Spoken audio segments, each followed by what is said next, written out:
다음은 서울 노원을 출신의 더불어민주당 김성환 의원 나오셔서 질문해 주시기 바랍니다.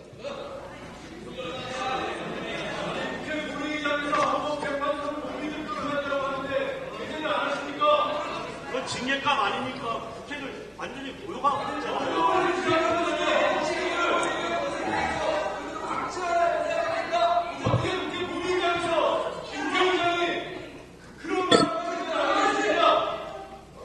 자, 대정부 질문 들으시죠.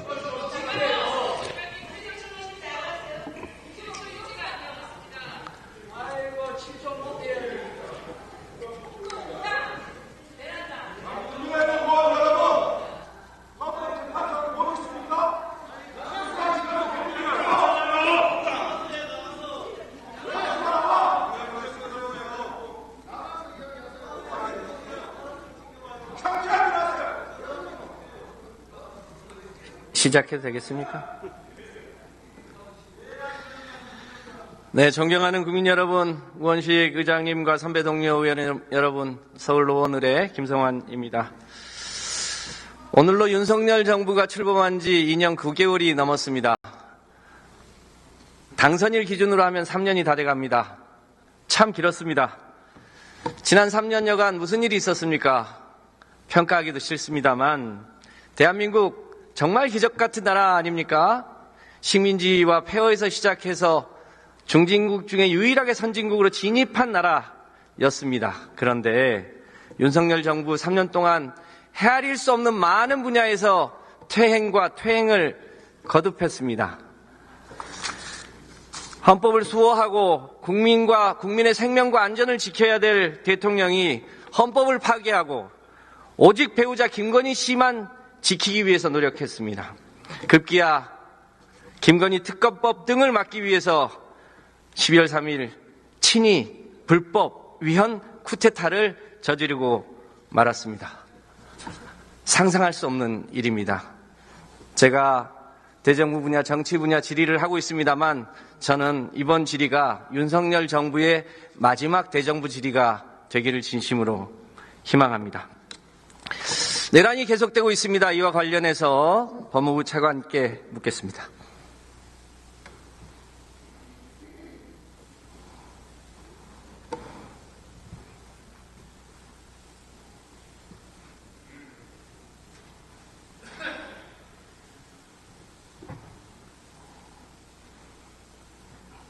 좀 돌아가서.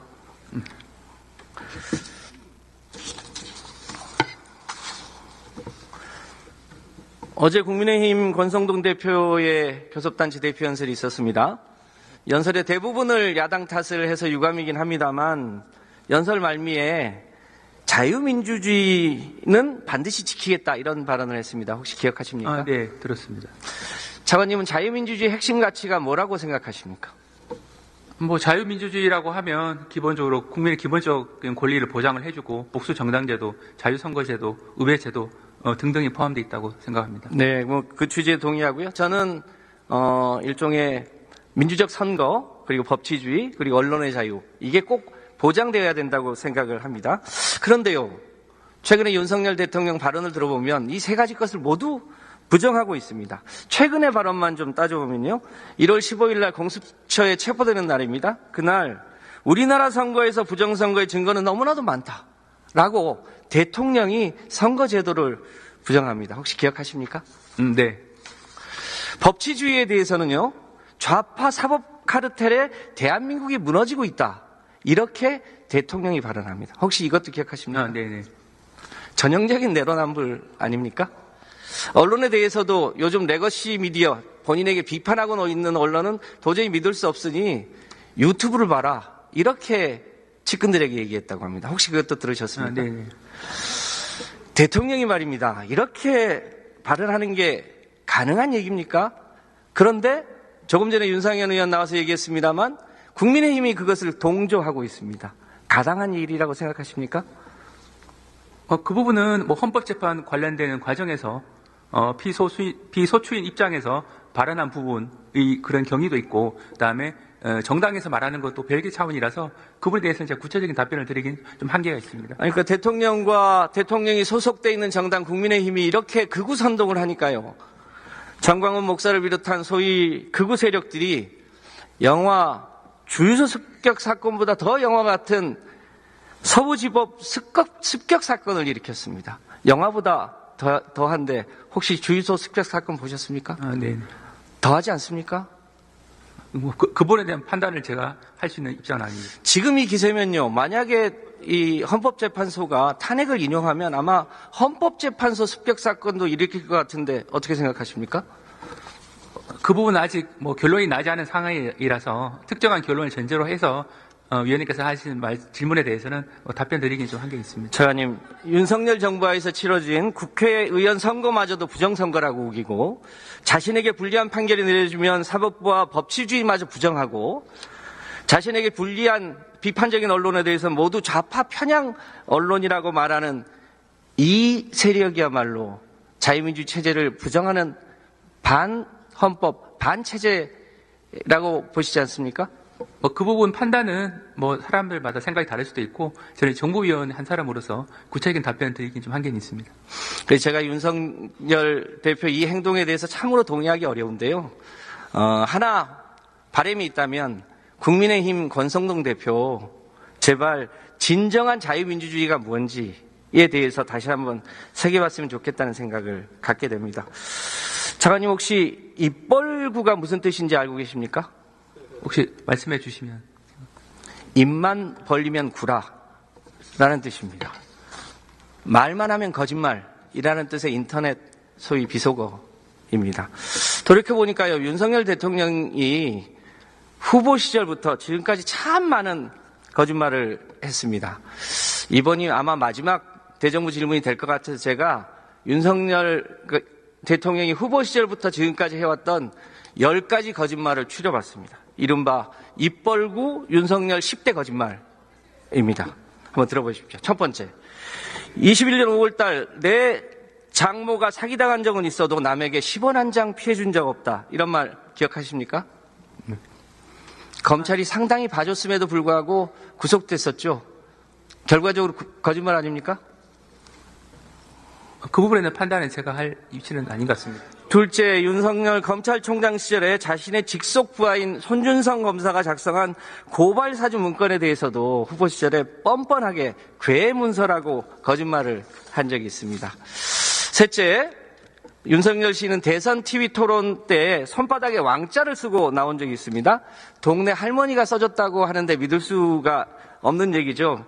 이 얘기가 김건희 씨 무속 논란으로 번지자 뭐라고 했냐면요. 우리 집사람은 어릴 때부터 교회에 열심히 다녀서 구약을 다 외운다고 했습니다. 차관님 혹시 교회 다니십니까? 아니, 성당에 다니긴 합니다만, 위원님께서 말씀하신 여러 부분 중에 일부 내용은 현재 또 고발이 돼서 수사 중에 있는 사건이기도 합니다. 그래서 제가 또 구체적인 내용을 또 말씀드리는 거죠. 구약이 총 몇 자인지 아십니까? 제가 270만 자입니다. 챗 GPT도 외우기 어려운 것을 무속을 신봉하는 김건희 씨가 외운다고 했습니다. 거짓말이겠죠.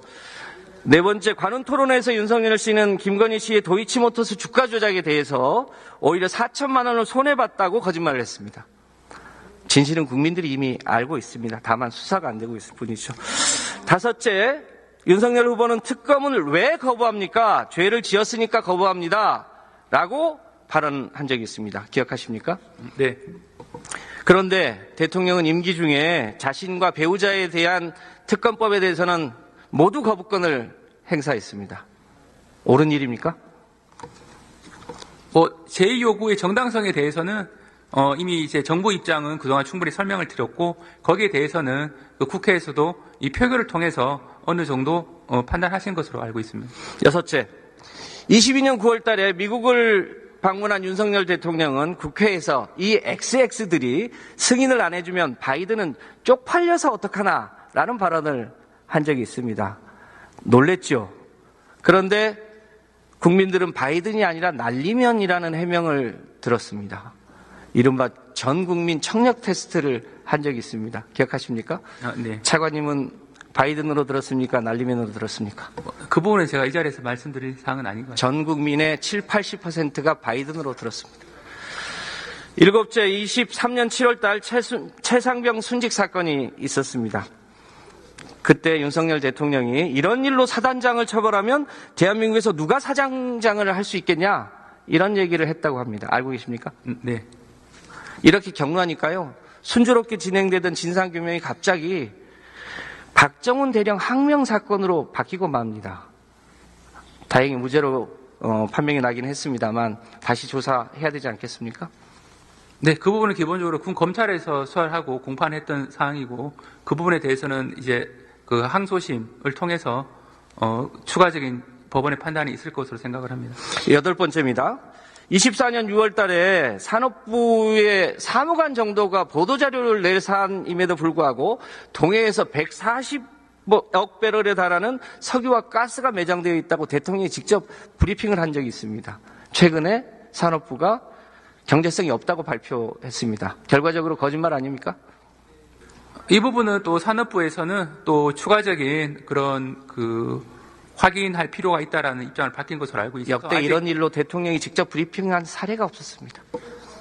아홉 번째, 24년 11월 달에 명태균 씨와 관련해서 선거 개입 의혹이 있었습니다.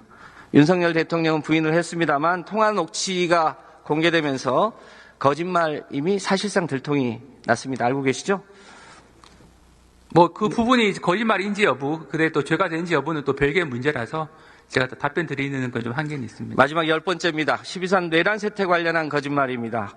하도 많아서 얘기하기조차 어렵습니다. 계엄령은 야당 경고령이었다로 시작해서 호수 위에 달 그림자를 쫓는 느낌까지 든다는 주장까지 헤아릴 수 없는 거짓말을 했습니다.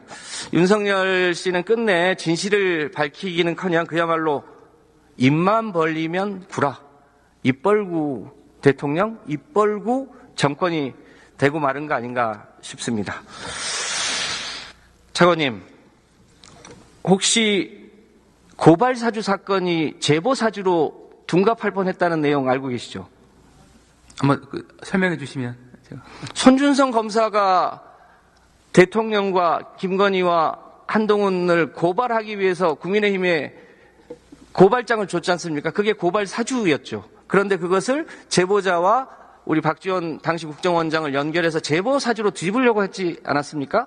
그런데 최근에요, 이거를 탄핵 공작이라고 윤석열 대통령이 표현했습니다. 프레임을 바꾸는데 귀신 같은데 아마 이번에는 안 되지 않을까 싶습니다. 차관님, 네. 제가 얘기한 10가지 거짓말 혹시 대충 납득이 되십니까?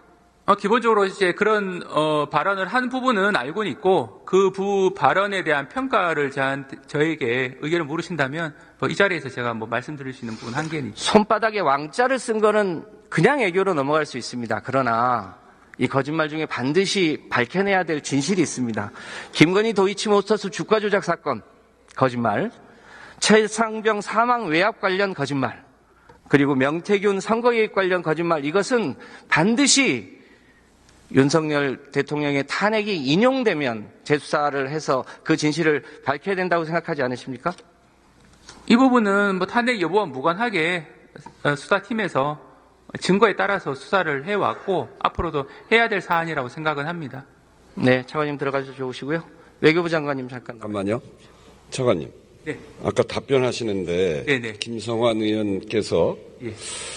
탄핵 시에 헌법재판소의 습격이 발생될 수도 있지 않겠냐 이렇게 얘기를 하니까 차관께서 그런 일이 아직 일어난 일이 아니기 때문에 대답하기 어렵다. 그렇게 답변했나요? 제 말씀은 이제 특정 주문을 전제로 한 질문이기 때문에 제가 그렇게 원론적으로 답변을 드렸던 부분이고, 당연하게 그런 일이 생기면 안 되죠. 근데 저는 네. 이제 질문 취지가 특정 주문이 나오는 걸 전제로 해서 말씀하셨다고 이해를 해서 그 부분에 대해서는 제가 그 정도로 원론적인 차원에서 네, 우리 국민들이 그런 걸 걱정하고 있으니까 있어서는 안 소소한 되죠. 네, 그렇습니다. 헌법기관이 침탈당하는 일에 대해서는 정부가 철저히 대비하겠다. 네, 그렇습니다. 그렇게 대답을 해야 됩니다. 네, 네. 국민들이 걱정하지 않게 해야 되거든요.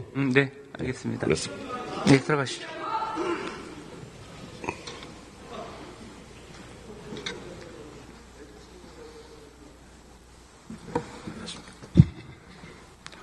혹시 조선의 화가 안견이 그린 몽유도원도 알고 계십니까? 네.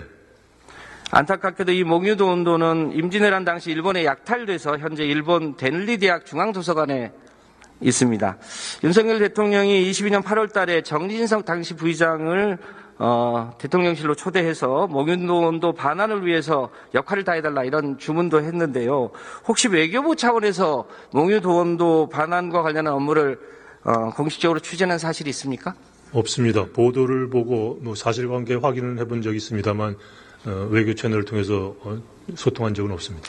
이 과정에서 김충식이라는 사람이 등장합니다. 혹시 김충식 씨 누군지 아십니까? 저도 보도에서 한번 본 것 같습니다. 김충식 씨는 김건희 씨의 모친 최은순 씨와 각종 사업을 같이 해왔던 사람인데요. 최은순 씨와는 내연관계라는 세관해설도 있는 그런 사람입니다. 이 김충식 씨가요, 외교부가 설립한 사단법인 세계경제문화교류협회 ECI라고 합니다. 이 단체에 2023년 7월 달에 등기이사로 취임합니다. 그리고 23년 설립한 건 아니겠습니다. 아마 등록이 돼 있는 단체. 그렇습니다. 등기이사로 취임하는데요. 23년 12월 달에 이 단체가 몽유도원도 환수계약을 체결하는 언론 보도가 나옵니다. 혹시 알고 계십니까? 모르겠습니다. 일개 비영리 법인이 이 우리나라 국복군 문화재 관리를 주도했다. 그건 뭔가 이상하지 않습니까? 이상합니다. 몽유도원도의 반환을 추진하는 과정에서 임진왜란을 일으킨 풍신수길, 일본명으로 도요토미 히데요시의 장검이 등장합니다. 풍신수길이요, 조선 침략의 선봉장인 자신의 신복이자 조카인 가등청정에게 하사했다는 그 칼이 현재 한국에 보관 중입니다. 아십니까? 모르는 일입니다. 제가 확인한 김충식 씨의 녹음 통화 파일에 따르면 김충식 씨가 이 칼을 소유한 사람에게 와서 풍신수길의 칼을 일본 측에 주고 몽유도원도가 맞바꾸겠다 이렇게 얘기했다고 합니다. 아십니까? 모르는 일입니다. 박물관도 지어주겠다고 했다고 합니다. 있을 수 있는 일입니까? 가능하지 않은 얘기인 것 같습니다. 개인이 할 수 있는 일이 아닙니다. 뒷배가 있다는 얘기겠죠. 장관님 질의 시간이 짧으니까 하겠습니다만 지난 사도강산 유네스코 등재 합의와 같은 구역적 협상이 있어서는 안 될 일입니다. 몽유도원도와 같은 것은요 반드시 정부가 직접 일을 추진해야 된다고 생각하는데 어떻게 생각하세요? 제가 알기로는 일본 법상 국외 유출이 불가한 유물로 알고 있습니다. 적어도 김충식과 같은 그런 사람이 나서서 일본의 이 풍신수길의 칼을 맞바꾸겠다 이런 일이 있어서는 안 되는 일 아닙니까? 가능하지 않은 얘기가 지금 돌고 있다고 저는 그렇게 판단하고 있습니다. 이 사실관계에 대해서 확인하셔서 국회에 보고해 주시기 바랍니다. 검토해 보겠습니다.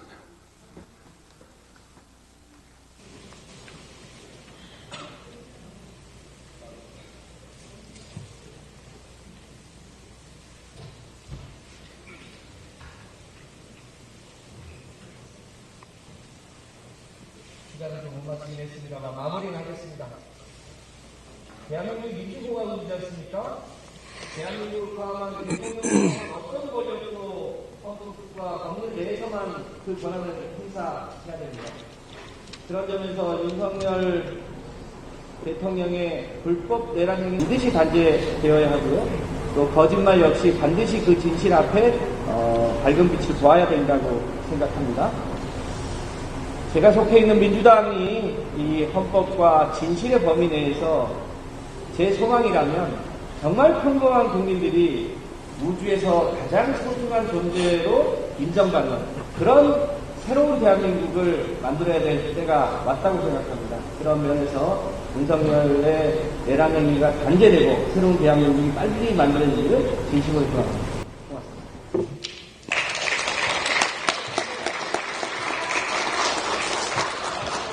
김성환 의원 수고하셨습니다.